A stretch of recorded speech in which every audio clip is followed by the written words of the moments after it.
Hey, what's up everybody? Marcello here from Gamers Xtreme, and today we're going to be showcasing Ultrawings for the Nintendo Switch. It just came out at the time of this video, which is the 28th of March, and it's actually, basically it's a combination of Pilotwings and like a flight simulator.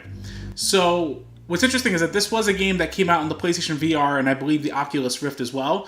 So this was a game that was built with VR in mind, and they've done the transition to bring it to a console where VR is not really a thing. At least not yet. Maybe that Labo that's coming out with the VR kit might actually go towards this. Who knows? We'll have to see. But anyway, I wanted to showcase some of the game.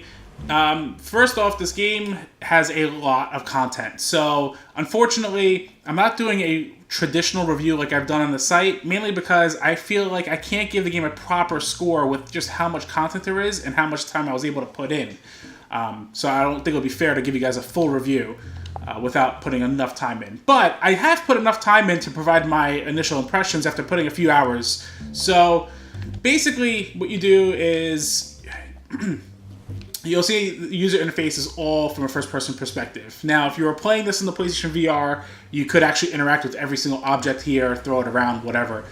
You can't do any of that interaction on the Switch, but it is nice that they've found a way to tailor it for a traditional experience. So what's nice is that you have your traditional controls over there. It shows you how to use it. You do have gyroscope motion in place, so you can actually hold the ZL button and look around that way to somewhat simulate movement, but it's a nice addition. It's nice that they even considered that. So there are 4 planes you'll get. At the time of this, I've only unlocked 2 of the planes.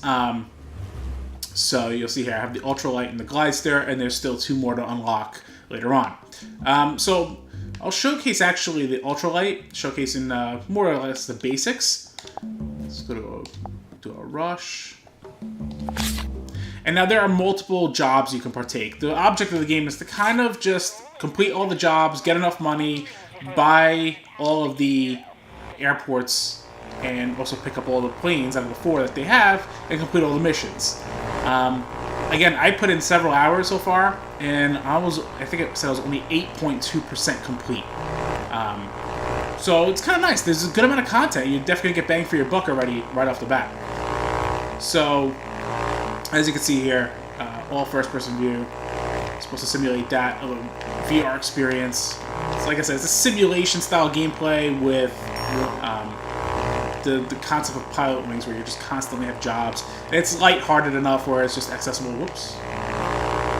So right now I'm using the simulation controls. Over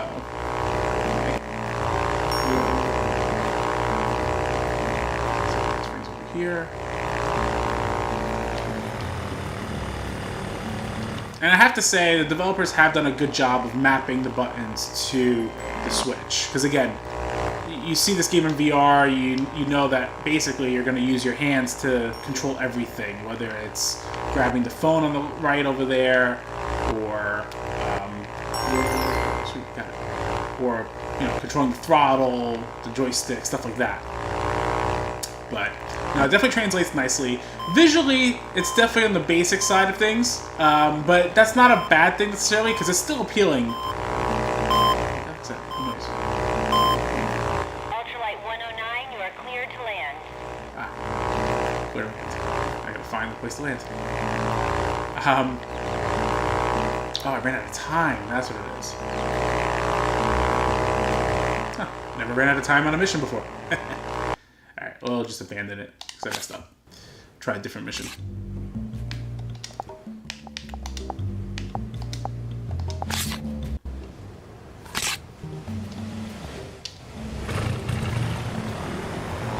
So as I was saying, yeah, visually, the sky looks nice, the clouds look pretty nice, there's some decent lighting. Textures are on the basic side, but honestly the game runs really smooth. I mean, it's 30 frames, but I've never seen a single frame drop within 30 frames, so it's a nice stable 30 frames. And that's great. It's great to see that they were able to take something that wasn't built for the Switch in mind and make sure that it runs pretty well. Also, I do like the fact that you can switch the camera angle. This I just came across the other night. Pressing left or right on the D-pad lets you go from a cockpit view to a close view to a far view. So heads-up display is all based on the cockpit, though. So if you're doing this, you're not going to know what your fuel gauge is like, or the speed, stuff like that. Like the throttle at least pops up as a heads-up display, but everything else you're not going to be able to see. I am not even paying attention to what I'm doing here. Something to buy. Where's this way?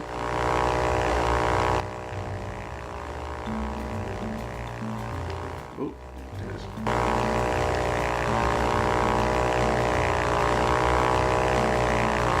And there's a nice variety to the missions too. It reminding me of something like Pilotwings, where you have missions where you have to fly through the rings and as fast as possible. You have missions where you have to land on the proper target, like this one. So I'm going to see if I can pull this off. But a little on the fast side, but let's see.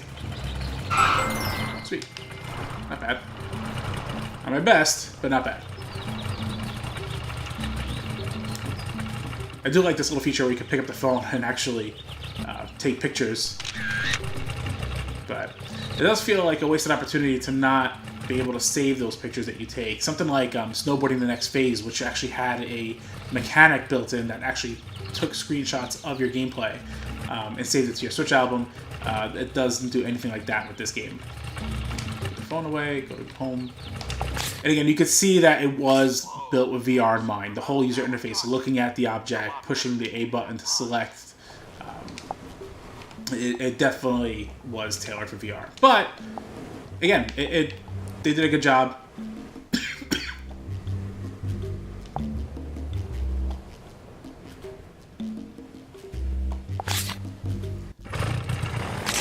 Pilot, your goal in Balloon Pop is to pop all of the balloons within the designated time limit.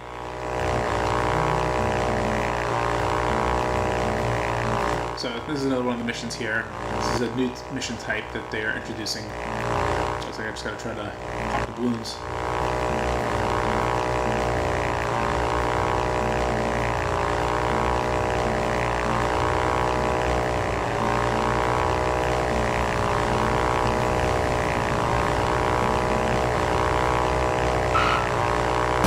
Woo! Wait a minute. Why didn't that count? What the heck? I'm very confused right now.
So here's another one of the planes. This is the Glidester. So this is significantly faster than your starting plane. Land safely. You basically just hit the ignition and it just takes off. Know the consequences. Good luck. So it gains its momentum, it gains its speed, and then you push the A button to get it a nice boost of speed, and it's basically all about trying to utilize the momentum and the speed without wasting too much fuel by holding the throttle. So this one's actually a lot of fun to use. Definitely enjoy using this one a lot more than the Ultralight, but the Ultralight is, you know, the basics. It's getting you acclimated to everything. It's naturally going to be slower and give you an appreciation for it. So this is one of the licenses. This is the final test of the license for the Glidester. So yeah, basically object, complete missions, get money, buy hangars, unlock everything, and then try to actually get the gold medal on every mission, and that right there will definitely eat up your time. What is nice is there is a free flight feature, so you get to just freely roam around the whole area and all of the 4 islands that are in the game. Sweet. I just gotta land.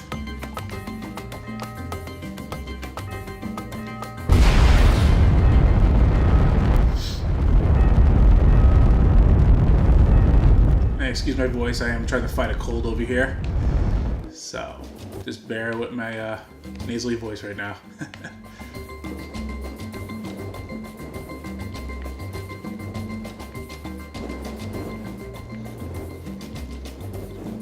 And the HD Rumble does work really well. Whether I was using the Joy-Cons or right now like the Pro Controller, there is a nice sense of rumble happening depending on what's going on. So they definitely did a nice job with that.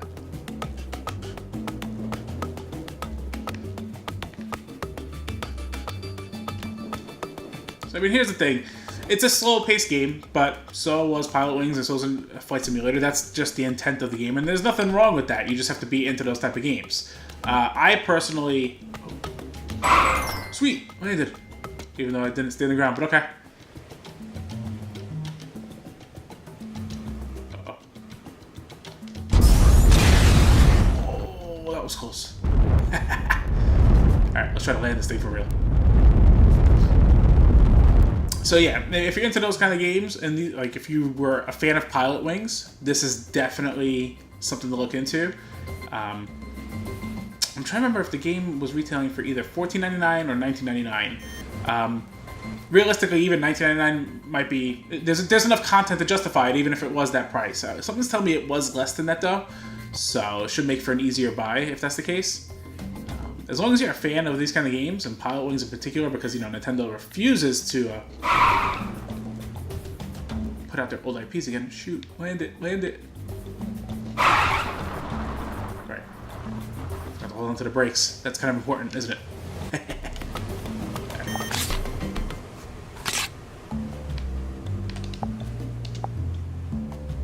Alright.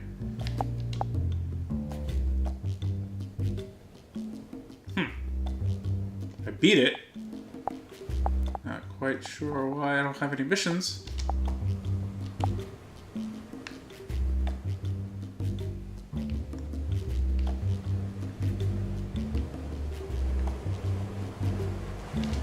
Alright, so I'll show you some free flight. This way you have an idea of just more or less. I mean, you don't have the idea. Let's take off. What is nice too is that it is simulation controls, but you can also change it to arcade style. So let me actually showcase that briefly. If I switch to arcade, you really don't have to worry about... Oh, you know what? Arcade with this one? Oh, crap. Not a good way to showcase it. To get control of this again. Yeah, so arcade will definitely make it more accessible. Try not to switch it mid-flight. That might screw around with your flight controls like you just saw, but now I got a bearing. So, yeah, it'll definitely make it more accessible for anyone to pick up a controller, especially like younger kids, until they get the hang of it, and then they can go in the simulator. What is nice, too, is there's a comfort mode. Now, again, this was probably more for the sake of VR, for those who may have gotten motion sickness or anything like that. But you can kind of put borders up in the plane so you feel a little bit safer, like just from a visual perspective. So that's with the clear view, and this is comfortable, which blocks off everything and only opens up the window when you look in that direction. Again, it's an interesting premise. It gives you a different perspective, but yeah, it definitely feels like it was meant more for if you were playing in VR. If you're playing on the console, whether you're playing handheld or docked, I don't think you're going to get motion sickness playing this game on a TV. So here's the free flight. Like I said, you just kind of move around, get acclimated to controls, kind of enjoy yourself, go at your own pace. Try not to run out of fuel, because that's a big deal. And like I said, go to the other islands and do your thing. Now, there is no multiplayer mode to speak of, for those who may have been wondering if there was multiplayer. So there's none of that. There's no online connectivity. There's no motion controls for actually flying, so I don't know if that's something that people would be interested in or not. I think it would have been cool if you could actually use the Joy-Con as like a joystick and hold it like upright and tilt it to control the plane. I think that would have been a great opportunity. Who knows? They might even implement that with an update if they hear about it and are enough requests for it. But if you're definitely looking for a game for fill that flight sim itch, Ultrawings you cannot go wrong with. It's a very enjoyable, easygoing, lighthearted game.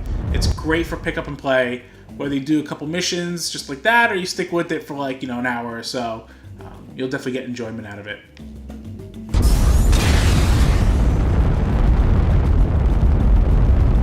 And honestly, flying to the islands and kind of exploring what's there is kind of neat.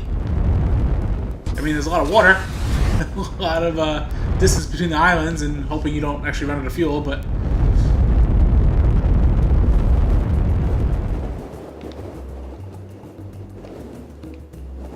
Going down.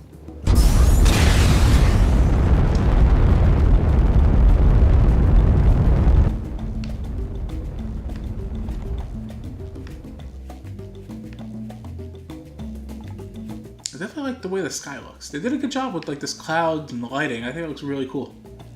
Looks, nice photorealistic appearance up there.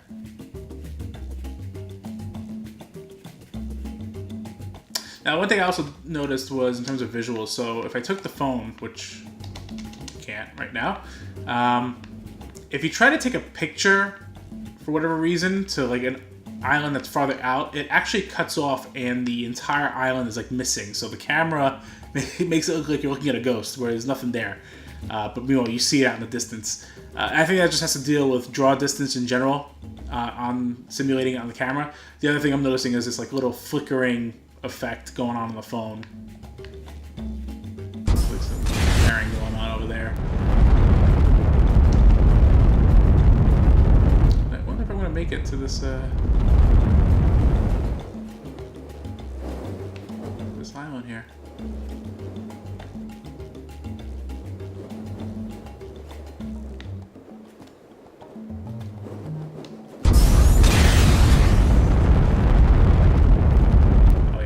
Fuel. Not looking good.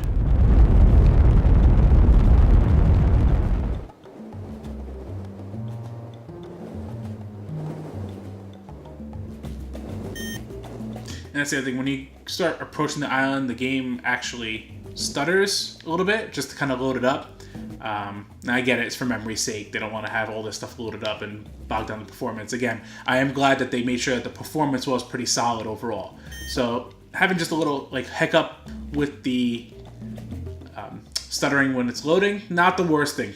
I'd rather that than hitting 10 frames a second where it's borderline unplayable. Alright, let's land this thing. Can I do it? Can I do it? I'm kind of about to pass the runway. Boom. And you can keep flying. You can refuel.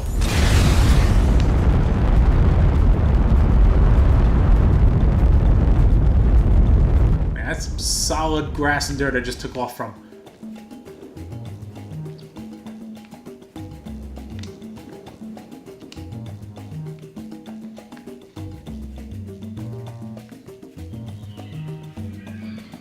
Uh-oh.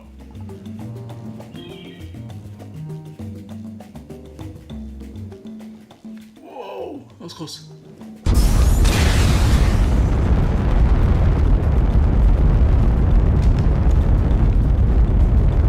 Man, Maverick's got nothing on this.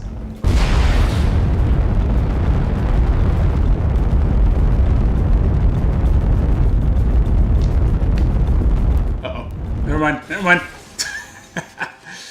And that's what you see when you crash, honestly. Just fades to black. Shows this little goofy thing. If it's in the water, it's blue. If it's in land, it's like an orange nothingness. But what's funny is that there's actually like a little article that pops up on the computer back at your office. So for this one, it says pilot not dead. And every time you crash, there's always a different headline, like something about miracle for pilot, or this one right here. And it's comical. It's pretty cool to see that. Pretty funny. So yeah, That being said, that's actually pretty much a glimpse of Ultrawings. Now, like I said, my initial impression so far with the couple hours I put in, it's an enjoyable game. If you are a fan of Pilotwings or flight simulators in general, then I highly recommend looking into this. If you have a PlayStation VR, then it might be better to get it on there just for the sake of the interactive aspect of it. But if you're all for the fact that you can bring this game portably and have a portable style Pilotwings game, then Ultrawings is definitely your answer until Nintendo finally releases a new Pilotwings. So until then, this is your answer.